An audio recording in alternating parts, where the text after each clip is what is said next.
Our celebration is ended. Go in peace.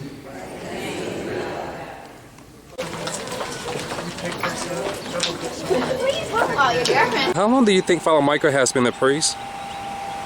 Probably all his life. 10, 15 years. Paparazzi? I think since the beginning of time. 50 years. Wow, how you know that? Because you just told me. I'd say 25 years. Probably about 10 years.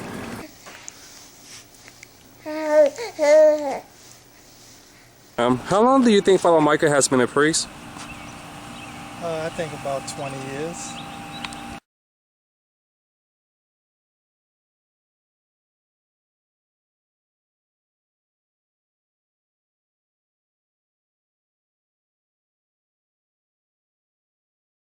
What is Father Michael's favorite cuisine? Well, I remember when well, steak for sure. Steak's #1 on his list. He loves red meat. He also loves the Vietnamese food too. He does like Asian food, and I'm not sure why. He eats everything. Fricassee chicken. He loves seafood, and he likes chicken. Popeye's fried chicken is a hit. I think it's a cross between barbecued shrimp and fried chicken wings. Who do you think have better hair between you and Father Michael? Well, it's me, obviously. Yeah, we both go to the same barber, as you can tell. But he lost his hair before I lost mine, so, you know. Of course, he's much older than I am, too, so that's probably why. Okay. Yeah. What is Father Michael's favorite beverage? Father Michael's favorite beverage? Well, now it's green tea, but now it is. But before it used to be beer. It's Red Dog. Although, if you put it on the scale with Jack Daniels, I think Red Dog is heavier. Beer, Budweiser. No question about that. I have to say Red Dog, but he'll drink anything. Red Dog beer.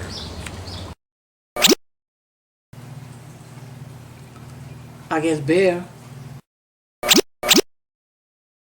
Well, I drink a lot of Red Dog with Father Michael, so I would imagine that Red Dog is his favorite beverage, but he has been known to drink other things, but we won't go there. I think of one night when I got a phone call from Father Michael, and he says, are you home? So I says, yes, I'm home. So he says, I want to come see you. You have any Jack Daniels? So I says, yeah. He says, I'm right outside the door. I'll be there in a minute.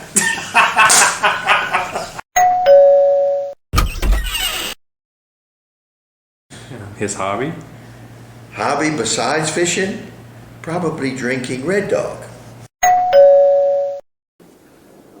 Golf, of course. Is cutting the grass, riding around on his riding lawnmower. I guess building things, and also when he would come on the weekend from the seminary, he would get on the riding, because we had 1.5 acres of land. He would get on the riding lawnmower, and he'd, like from maybe 3 o'clock in the afternoon till dark, he'd be riding on that lawnmower. He loved to mow the lawn.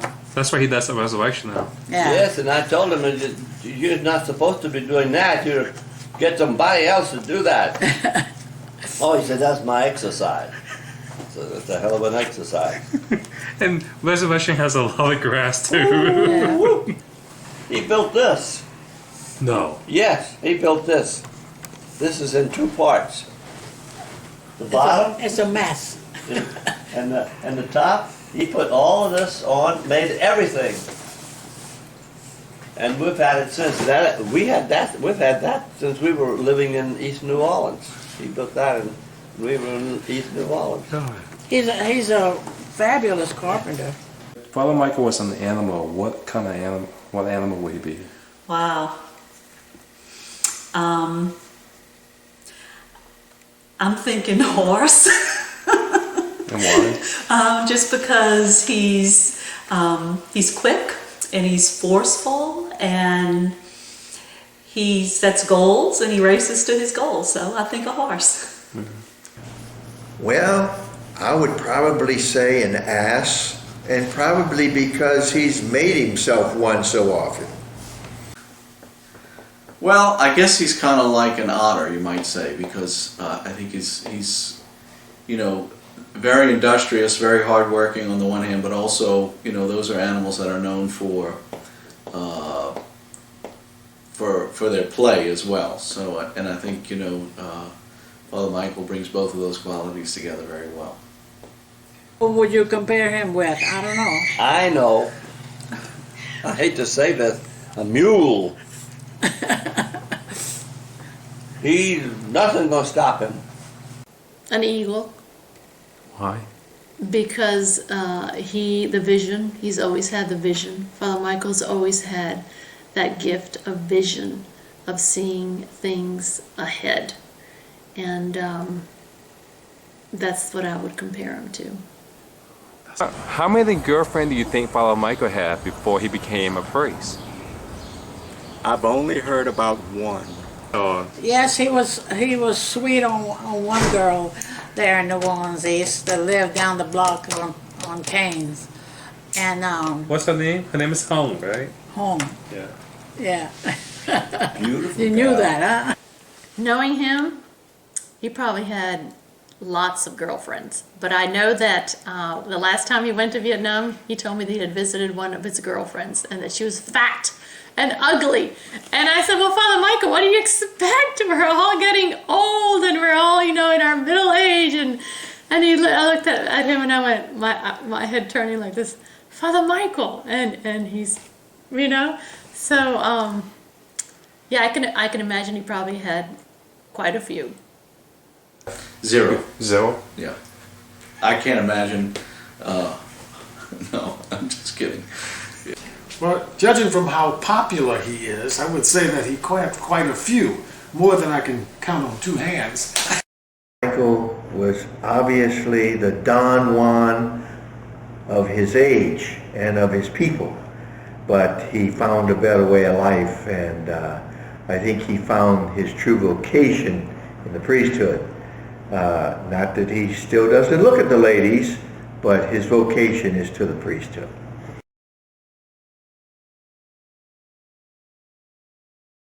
Please tell me your name. Father Gerald Seiler, And you are the pastor of... St. Edward the Confessor Parish. And how long have you been a priest? 20 years. 20 years, okay. I met Father Michael first at Notre Dame Seminary in my 4th year. He had been studying in Rome, and he came for his last year at Notre Dame, which was also my last year. So it was just that last year of formation at Notre Dame Seminary in 1989. I think he impressed me as somebody that was a holy man, but also very joyful. So, and we became friends pretty soon.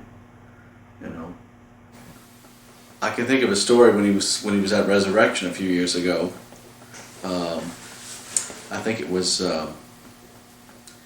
after the Lenten fast was over. I think it was Good Friday was over, and he really wanted to eat some meat. So he put some. It was in the evening. I guess he got back to the rectory around 10 o'clock, but he was going to wait till midnight so he could break his fast. So he put some meat in the oven, and he turned the oven on to cook it, and then he fell asleep. So then he woke up at, I think, about 4 o'clock in the morning, and from about 4 feet up, the entire house was completely full of smoke. So that's the story I remember. I'll never forget him telling me that.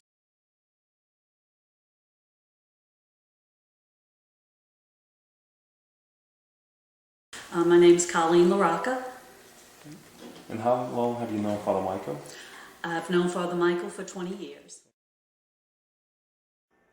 He was a very happy priest, always smiled, very eager to work.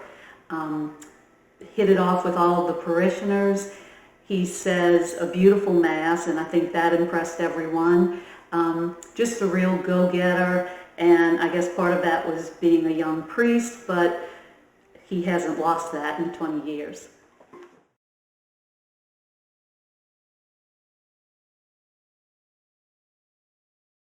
My name is Lucille Brins Lampard.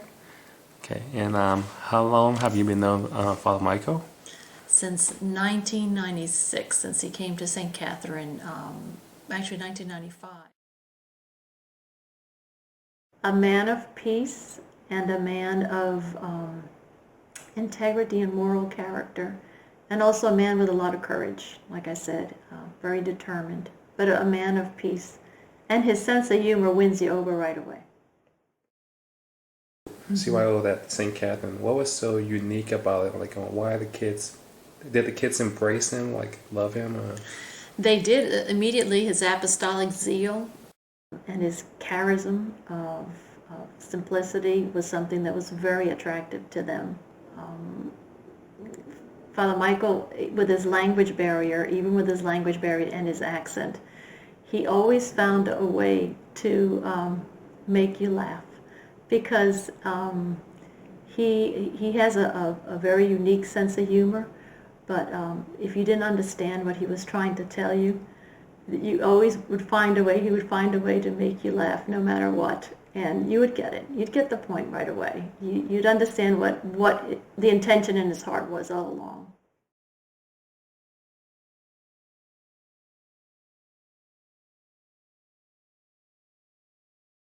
And then he went back to Rome to work on his doctorate in marinology.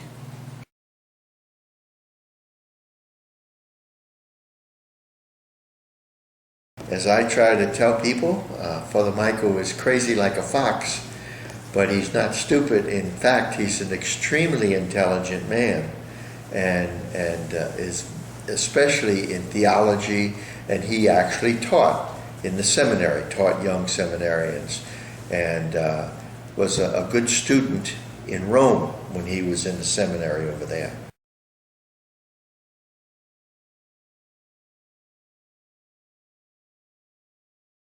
What is your name?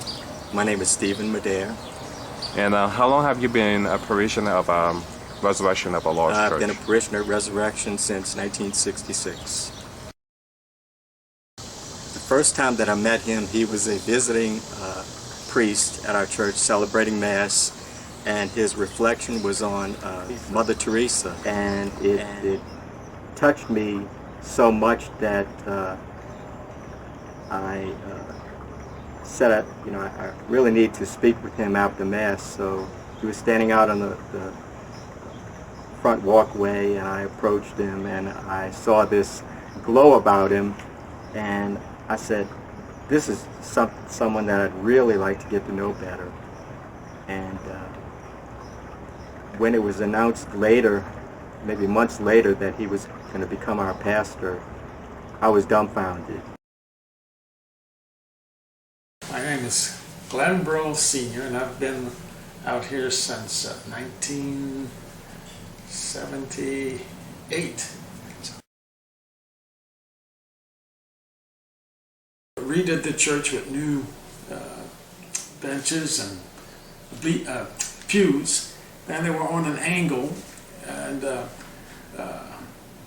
we had raised the center altar and brought it out from the back. We brought in the altar from St. Cecilia. All of that was done prior to Katrina. It involved a major repainting project, new ceiling light fixtures. We were able to get the three-dimensional Stations of the Cross from the Archdiocese of New Orleans. And Father Michael knows how to talk to people, to get them involved, for contractors to give him a good price on work that couldn't be done by parishioners.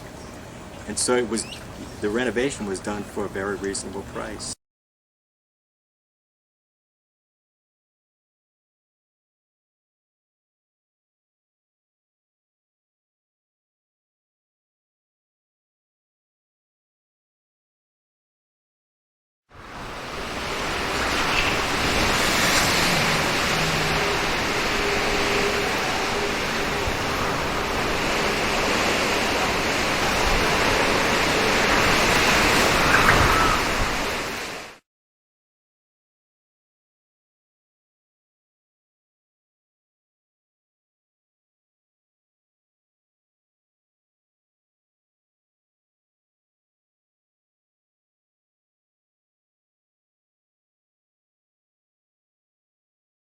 My name is Sing Nguyen, and I'm the principal here at Resurrection of Our Lord School. How long have you been being a principal here? Since 2003. Initially, when we realized, when it was announced that New Orleans was flooding, Father and I spoke, and he asked me about my plans and what I was going to do. At that time, the authority was talking about 6 months. You know, you can't go home for 6 months. He said, well, what are you going to do? I said, well, you know, as soon as they let us go home, then we'll go home. You know, he and I began over the phone deciding what we needed to do. I had told him that as soon as they let us go home, we'll go home and we'll clean up the school. And at that time, Father and I sat down and we came up with how we wanted to clean the buildings.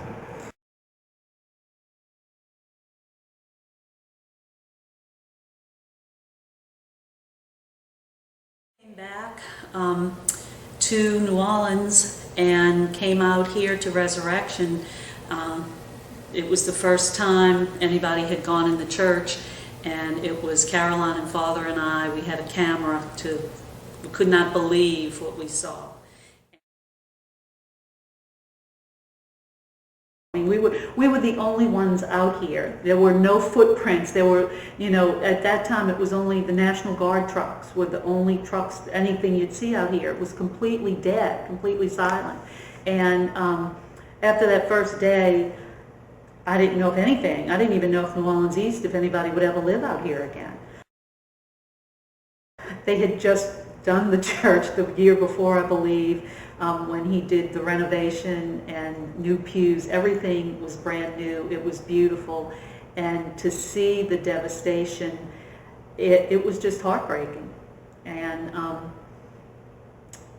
just disbelief that what water could do. You know, the force of the water, it was just unbelievable. And it was depressing, it was discouraging to me anyway. I just knew it was going to be a long road ahead. I think the area that I had the most difficulty was in the pre-K, with all the little kids' toys and the desks, and you walk in and what was once classroom full of students, now everything is toppled over. It was really heartbreaking.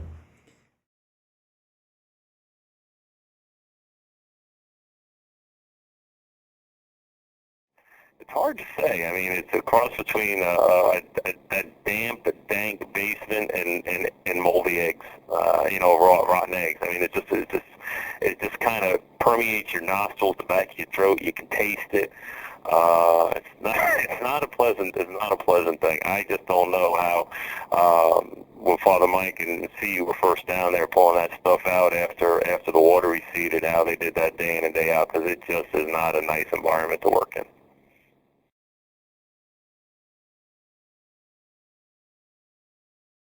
If it was to be repopulated, parents would need a safe place for the kids to go to school. And we, as flooded as we were prepared to meet those challenges, to create that safe haven. And I think that, in all honesty, and I say this in all honesty, I think without his determination, my opinion is that Resurrection of Our Lord Parish and Resurrection of Our Lord School would not be open. I mean, I think that decisive action at the very start of the cleanup process was what propelled, I think, the Archdiocese to leave both the parish and the school, allow both the parish and the school to be reopened. Okay, John Sharkey, and actually I know Father Mike through his brother, Father Young, because he used to be the parochial vicar. Well, he only used to be the parochial vicar up at St. Peter Chanel here in Roswell.